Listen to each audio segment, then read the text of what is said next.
Hey, welcome to HOWZA channel. In today's tutorial, you will learn how to add fonts to Google Documents. Open Google Documents. Click on the fonts at the top tools panel. You will see a list of available fonts. Click on the More Fonts in the dropout list. A new window will open. You will see a list of fonts you can use in Google Documents.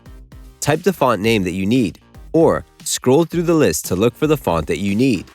Click on the font that you want to add and click OK.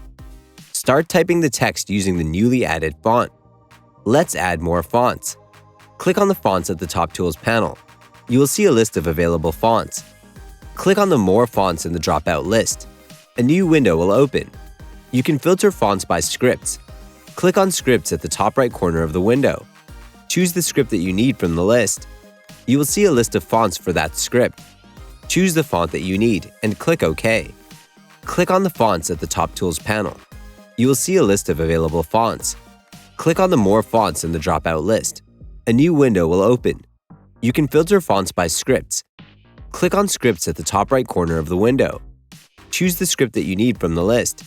You will see a list of fonts for that script. Choose the font that you need and click OK. If you click on the fonts at the top tools bar, you'll see the newly added fonts in the recent block. You can use the fonts in your Google document. That's it. Thanks for watching the video. Please like it and let us know if you used any of our tips and tricks. Subscribe to our channel. We upload new tutorials every day. See ya!